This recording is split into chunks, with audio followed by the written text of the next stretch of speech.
Hey everyone, welcome back to the Everton Career Mode. It's episode 8. Before we get started here, I just want to say I feel a lot better and my energy levels are back up, so I will be uploading more consistently going forward now. For this episode, we are starting our journey in the FA Cup against Millwall. We're also facing Brighton, Norwich, and Aston Villa in the league, and I'm looking at this fixture list and saying, guys, we can get 9 points here off the back of those wins against Burnley and Newcastle from last episode. We can really kick on. Spurs and Chelsea are only a few points away. That 5th spot is only a few points away. It's the business end of the Premier League, guys, and we need points. We need to start getting on a run here. In terms of player transfers and the winter transfer window, I promised you guys I will show you who we brought in. I am so excited, but first I will show you the Brighton game because I played this game with the OG squad still, so I'll roll with that. In terms of tactical analysis going forward, I will be talking about games that we've played against these oppositions because we need to learn from our mistakes and we need to start looking at trends. In terms of Brighton, they play a 5-2-1-2 or a 3-5-2 if you will, and they push those fullbacks higher forward. We were able to exploit this last game because Solly March and Veltman are slow. So is Lewis Dunk at CB. Now they employ Tariq Lamptey in the right CB position, even though he's a right wing back, because of his pace, to cover for both Dunk and Veltman, and that's an interesting solution, but we were able to exploit their slow defenders. Nonetheless, last game it was 3-3, so we did excellent on the offensive side, but we were absolutely shambolic in terms of stopping their main threat, which was that midfield trio. We gave them way too much time on the ball. It was absolute shambles. We need to do a better job at stopping guys like Basuma, Pascal Gross, McAllister, or Mwepu, whoever comes on for Brighton. They're so good in the midfield at passing and just doing those little intricate little triangles and diamonds in the midfield. We need to be able to close the space and not give them time on the ball. Now, in terms of how we set up, we're gonna go for a 4-4-2, and there's not too much tactical tinkering gonna be happening because simply we don't have the fitness levels. I'm trying to balance between playing the best squad I have and playing guys that are actually fit. That's why Doucouré isn't playing. Dean is still injured, so we're doing the best we can here. We're gonna sub guys as they are too tired, and we're going to try to get a result. The main thing is we need to play better against Brighton. We need to do the same thing we did offensively, and we need to stop them getting on the ball. We cannot give them acres of space because if they turn and they're able to play, they're going to outplay us. They have quality. It's a Graham Potter side. They're very dangerous. Will you please make some noise as we welcome our visitors, Brighton Hove Albion, and your Everton. And the Everton lineup is here. Number 1, Jordan Pickford. Guys, the first thing I have to mention is just how well Dominic Calvert-Lewin played in this game. He played the target man role to absolute perfection. Richarlison gets the headlines a lot of the times, and rightfully so, he's sensational, but this was all about DCL. First chance of the game, Coleman gets it out wide, it's a cutback. Calvert-Lewin gets on the end of it. It's a great turn and shot, saved by Sanchez. But what's more impressive here is the run that he made centrally into the heart of the defense, occupying the 2 CBs and vacating space for Richarlison. He continued on excellent target man play. Here he gets a steady diet of headers from crosses and set pieces, and he was always a menace the entire game from them. But on top of all of this, he just did link up play and just hold up play incredibly well. Here he sets up Davies with a nice little tidy back heel, and he did this the entire game. He got his teammates into dangerous positions with simple play. We were not able to capitalize on this. Unfortunately, it was Brighton to strike first, and it was exactly what I said in the pregame not to do. Why do you have so much space to play a ball, 2-3 balls in? Pickford makes a mistake. It's 1-0 Brighton, and I am furious because I don't understand what our players are doing sometimes. Why does he have so much space to look up and play a ball is beyond me. I don't understand who is marking him, and I don't understand why the computer doesn't just stick to people. And this was a symptom the entire rest of the half. Here we're very, very lucky not to get a red card in my opinion, and it's all because we don't close down and we give them space to look up and play passes like this. We got one more chance late in the first half. Again, it's great play from Calvert-Lewin. Nothing special. He just waits for the winger to get into position, gets centrally ready for a header. It's a great save again by Sanchez, but this is very, very simple and effective play from Calvert-Lewin. Unfortunately, again, it's Brighton Hove attacking, and this is even worse than the first one, I think, because look at this. No one at any point puts any pressure on the ball. They're able to pass like this at will, and we're lucky not to lose a goal there. It was a wake-up call, and finally we were able to shore up the defense. Again, Calvert-Lewin playing excellent balls into Richarlison. He made a ground shot. It should have been a finesse shot from me. I'm still getting the decision-making right, but it was a great play and a great partnership between those two strikers.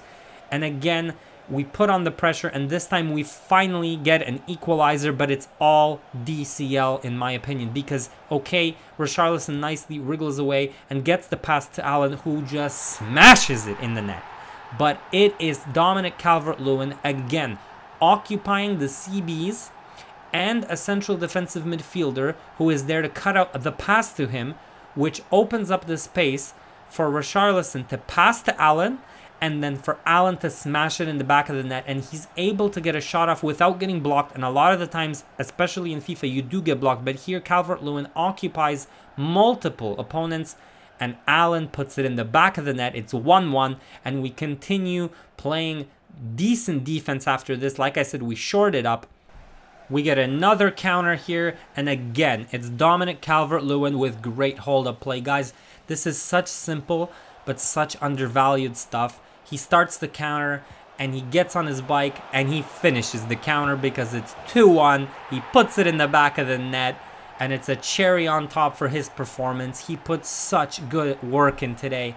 He worked his socks off, and I wanted him to get recognition because a lot of the times, and rightfully so, like I said before, Richarlison gets all the plaudits because he is a magician.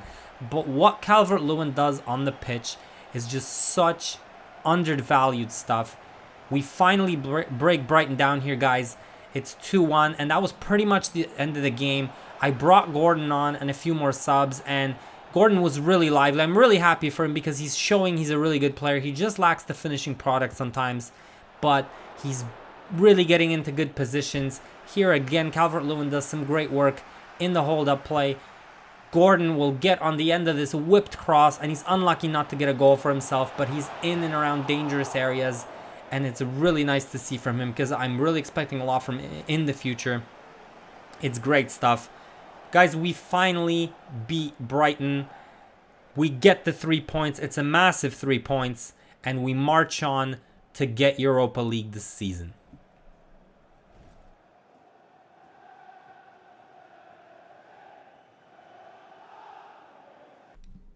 Alright guys, it's finally time to unveil our transfers. I'm so excited to share this with you guys. Our first signing is our long-term replacement for right back. It is Max Aarons, guys. I am so excited to have this guy in the club. He only costed us 8 million, and Andre Gomes was not featuring in our squad. He just doesn't fit our system, and Norwich is looking for a CM. It was perfect.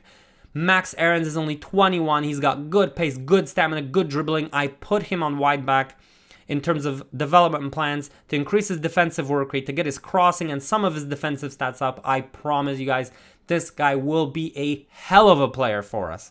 In terms of wide midfielders, we brought in a few of them. The first one is Alan St-Maximin, and it was a tough decision between him and Ismaila Sarr. And the reason I went for Alan St-Maximin over Sarr is because, first of all, our board priority for brand exposure is priority 2, and one of the goals is to bring in European players. So Alan St-Maximin fits this bill. He was also just so much cheaper. It made financial sense to bring him in. They only wanted 22 million in Iwobi. That's 36 million in value, whereas Ismaila Sarr, they wanted above 50 and they weren't budging. It made so much more sense this way. The weak foot on this guy is 4 as opposed to 2 for Sarr. That also gives me tactical flexibility and flexibility when I'm playing with them on the field. I put St. Maximin on inverted wide midfielder. This will increase his finishing, his vision, and his short passing. I really want to double down and get these wide midfielders playing the way they're supposed to in a Conceição system. For now, it's sort of been make do with what you have. I really want these guys getting on the ball, cutting inside, and either making things happen or shooting from distance, and that's why I put him on this development plan. In terms of our next signing, guys, I signed David Brooks for only 10 million. He's a 77 rated player. This is a hell of a bargain, and he's a really good balanced player. He only wanted sporadic, and this is what made the decision for me because we do need cover, and he's not going to need a lot of game time to be happy. He's such a well-rounded player. I'm keeping him on balanced. Another reason why I wanted to bring him in is I just wanted to show him some love because he was diagnosed with cancer recently, and I just wanted him in the series. Just show him some love. But our biggest signing, our biggest money signing is Cody Gakpo, guys. I spent 40 million euros on this guy, and I have a really good feeling about him. He is already so polished. At only 22 years of age, he's got such good finishing already. He's got the physical stats, the pace, the stamina to play multiple games. He's got the dribbling, the vision, the passing. He's pretty much complete already with room to grow, and I feel like it was really worth it. I'm putting him again on the inverted wide midfielder position in the development plan for the same reasons as Alan St. Maximin. I want to get him and St. Maximin playing in that Conceição system. So these are our signings, guys, but we also narrowed down our targets for the summer transfer window. I will be bringing in, or I will try my best to bring in Brandon Williams at left back. He will provide cover for Dean. If Dean gets sold, he will take over. He can also sub in at right back. He will be very valuable for us. I just couldn't bring him in this transfer window because he's out on loan. I will also be bringing in Ivan Toney because I think he's a hell of a player.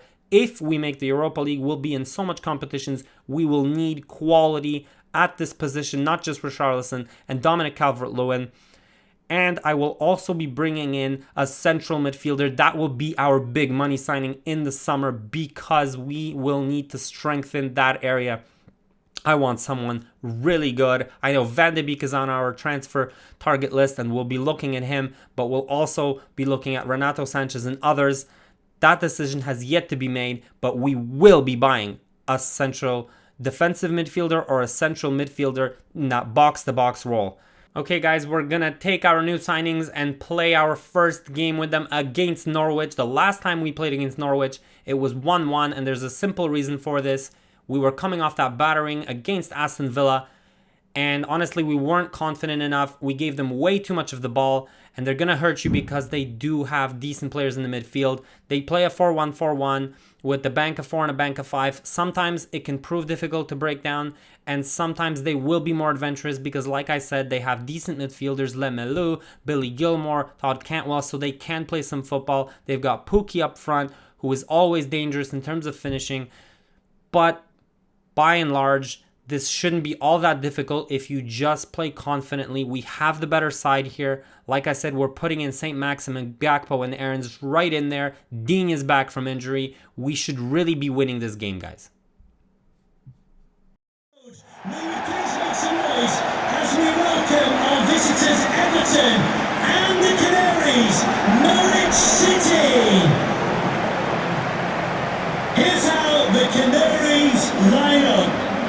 Number 1, Tim Krul. Right, guys, this time around we played a lot better against Norwich. We didn't give them a lot of possession. It was us dictating the play right from the get-go. First chance of the game, Alan St. Maximin gets it on the wing, cuts it to Richarlison, and it's a cultured finish. It's 1-0. Richarlison makes it look so easy, guys. But I have to say, just overall, in this game, and I know it's only Norwich, but it seems so much more fluid with the new signings. Like, there's so much more quality, and you can tell in the wingers, and Max Aarons is able to fly on the wing on that side just tirelessly. It just felt so much different, and the counters felt so much more dangerous. Again, I'm taking it with a grain of salt because it is Norwich, but look at this. Alan St. Maximin driving through the middle, puts it out to Richarlison, and this time it comes back to him. He can't get it in, but it's so much more dangerous, so much more fluid. Norwich did have their chances in the game. They were sort of half chances. I think I limited them to half chances, not even 100% opportunity. But they're always dangerous, nipping in there. Pukki gets a good header. It's Pickford making the save. They have a corner, but again, our counters are so lethal. Alan St-Maximin, that premium you get from him being so fast is such a difference maker. He starts this counter. Richarlison gets it. He puts it on his right, and it's Krul with a save. These are so difficult to finish for me. I should be doing better, but Richarlison makes a decent effort. It's a good save, but it just feels like we're in control. And again, it was all Alan St-Maximin. And in that Conceição system, he was getting to those pockets of space into the middle here, making things happen. This time, Calvert-Lewin gets on the end of it. It's another save by Krul, but it's such good play. And again, it's the Conceição system where these wide players, and again you can see here, the first thought is not necessarily to play on the wing, it's to make things happen. Cody Gakpo gets in on the action. It's a save from Krul, but you can see how the Conceição system is working here. Norwich again having their half chances. This may be 100% opportunity. Pukki makes a great shot in there. It's a post. Maybe we're fortunate not to lose a goal, but again, this time Alan St-Maximin, he's such a good player. This time he does opt to go wide, and look at him. He's going past one player, going past two players, muscles him off, puts it on a plate for Calvert-Lewin, and he doesn't get it in, but it just felt so good to play with a guy like that. David Brooks came on, and he showed that he might not be the fastest, but he's got decent passing skills. We fashioned a great chance here for Richarlison, and I'm thinking, nah, this time I'm passing, and I sweatied it to Calvert-Lewin. It's 2-0, guys. And we deserve this because we were all over Norwich this game. And fashioning chances that I usually didn't fashion. These signings are already proving to be so good. Dominic Calvert-Lewin this time initiates the offense. And this time it's Gray who came on as a sub. On the end of it, such a good finish. It's 3-0. And this is another thing that was lacking. I didn't ever have subs like this to bring on the quality of Gray and Townsend, and they made this goal happen. It's such a difference maker. The few guys we brought in, I feel like now we're ready to finally challenge for the Europa League. Unfortunately, Norwich got one chance from distance that they converted in this game. I was a little bit gutted. A great shot from Lemilu. It really was. I don't like losing clean sheets like this. I really don't. But in the end, it is a win. It just, I don't like leaving goal difference on the board even like this. It's just a piss off for me because you do everything right and they have a long shot in the game it's in. It's a bit disappointing, but on the whole, I am so happy with our new signings, our play. We get another 3 points. That's 6 points in this episode, and we're marching on, guys.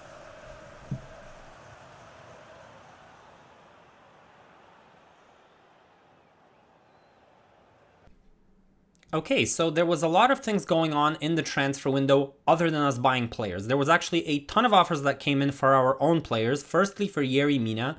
And I looked at this deal. They were offering 24 million, which was face. And he's only got 1.5 years left on his contract. And I'm thinking he's the defender I least like playing with. He's slow. He's quite frankly a bit of a liability. I don't play him in certain games because I just can't. I love him in real life, but I thought the correct one was to sell him, to move him on, and we did. We got 20 million for him. We will reinvest that into the squad, into another CB, or into a different position in the summer. But yes, Yerry Mina is gone, guys. There was also a lot of offers for our top players, and the way I play career mode is I do accept these quite regularly if a certain criteria is met, if a certain valuation is met. The details of this you can find in the link in the description below. There's a Google Drive file that goes through all my criteria, all my methodology, and I will be making a separate video on this topic, hopefully by the end of the first season of Everton, so stay tuned to that. But to give you guys just a quick run through, I will sell players if a club comes in that is higher rated than me.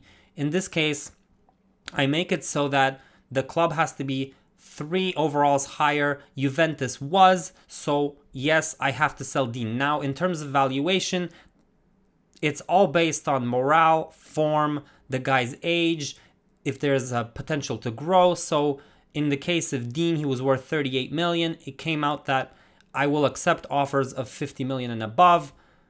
That's how I negotiated with Juventus. They were not willing to offer 50 million. So it turns out I kept on to Dean. There was offers for Dominic Calvert-Lewin, a bunch. His valuation came out to 80 million initially. Bayern was not willing to accept that. Then Inter came. His value went up by then. His valuation came out to 90. They were not willing to accept that. Eventually, there will be a team that does accept this offer. So I feel like it's fair because the valuation is based on stuff like I said, age, the guy's potential, the guy's ability, his form. If it's excellent, it's going to be a higher price tag. So it's fair in the sense that it lets me retain the guy unless there's a proper valuation from a proper team that is better than you. So we got a bunch of offers. We got an offer for Doucouré. Milan is not that much better than us, so I was under no obligation to accept this offer. I'm not willing to let Doucouré go, so no, I didn't accept it. There was an offer for Richarlison, a good one from Benfica, but quite frankly, Benfica plays in a lower league, so I had no obligation to accept this. They're probably a lower overall than us. In terms of Keane, again, it was close. I didn't have to accept from Napoli, and I didn't want to because we just sold Yerry Mina, so I really didn't want to get rid of another CB, although I could have negotiated for a better offer. He's an aging CB. We could have got a good deal, but I was under no obligation to accept this, so I did not. We also got an offer for Gbamin, and I, again, didn't have to accept because it was Ajax, but I said maybe if you give me 28 million, I'll accept. They were not willing to meet that valuation, so in the end, for now, we retained all our players. So we're on to our last game of the episode against Aston Villa. And last time we played against these guys, we got absolutely destroyed. It was a no contest. We lost 5-1, and we need to learn our lesson this time. They play a 4-3-3. They play that counter-attacking football, and they have the pace to go with it, whether it's Ings up front or Ollie Watkins. They got Bailey out wide. They got El Ghazi. They've got fast players who are capable of hurting you. We cannot let them run at us, or we have to limit their counter opportunities as much as possible. In terms of their midfielders, they have quite capable players in Sanson, Buendia, and others who are able to pick out passes, crosses. We have to watch out specifically for the crosses because their wide backs get forward like Matty Cash and they put good balls in. We got destroyed on crosses last time. Most of our goals came off of that, so we have to keep vigilant and we have to stay tighter to our men and get those balls out.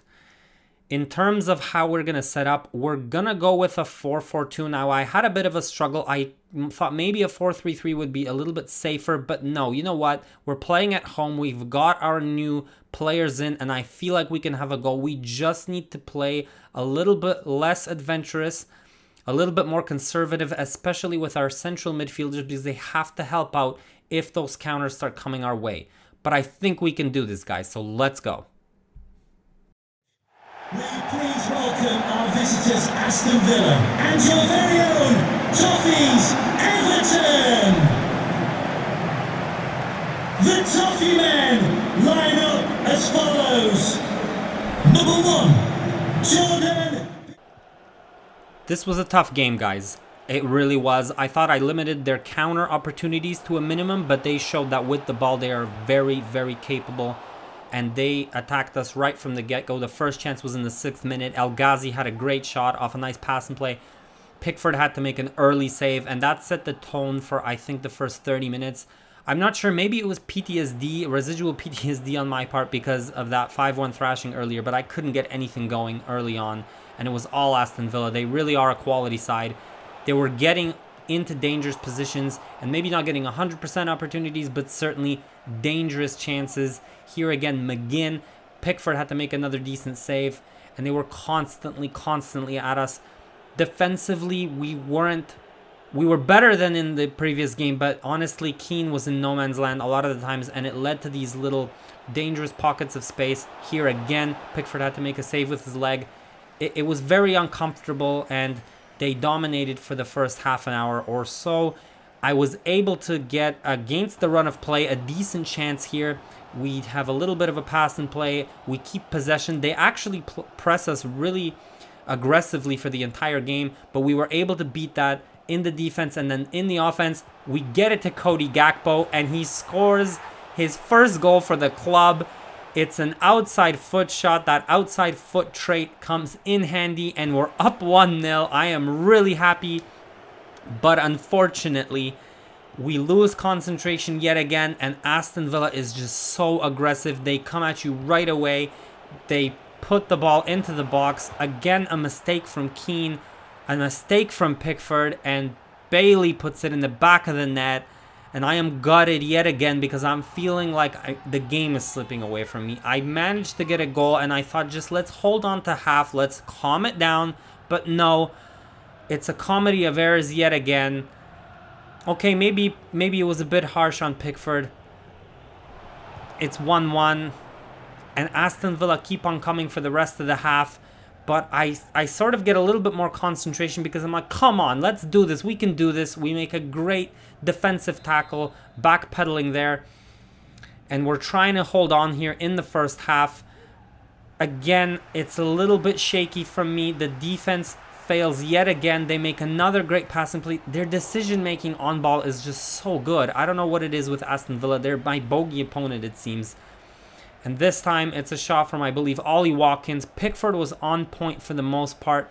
That one semi-blunder, maybe it's a bit harsh, like I said. It was a difficult first half, guys, and we had one more chance late in it. We had a decent run here. We cut through, and Richarlison just barely misses. I really need to get better at these one-on-ones. In the second half, we really did calm it down. Aston Villa had maybe one or two chances, and this one, most notably, Pickford really, really saved our asses here because Watkins, this shouldn't have been a save. This shouldn't have been that reflex is outstanding from Pickford. That should have been 2-1. We bring it back. We have a corner. Calvert-Lewin drops it down, and Doucouré pounces on it. He gets it in the back of the net. Good awareness from Doucouré. He's getting forward into the box like I want him to. We've missed this guy. That month where we didn't have him, we really missed him. And we're up 2-1, and I'm thinking, all right, here we go. Just get a foothold in the game and try to press on. We do exactly that. We have another opportunity here. This time it's Calvert-Lewin who gets on the end of a pass from Richarlison. It's a good shot saved by Martinez. That's not going to beat Martinez. It has to be a much better shot. We try to limit the opportunities for Aston Villa. We do so. They have one counter laid on, and it's Godfrey with his godly pace who comes and saves the day. Thank God, because that should have been a goal. We escape the game with a 2-1 win, guys, against my nemesis opponent. We redeem ourselves from that 5-1 thrashing earlier on in the season, and it's 3 wins, guys. 3 wins in this episode, 9 points, and we march on. Thanks so much for watching, guys, and I'll see you next episode.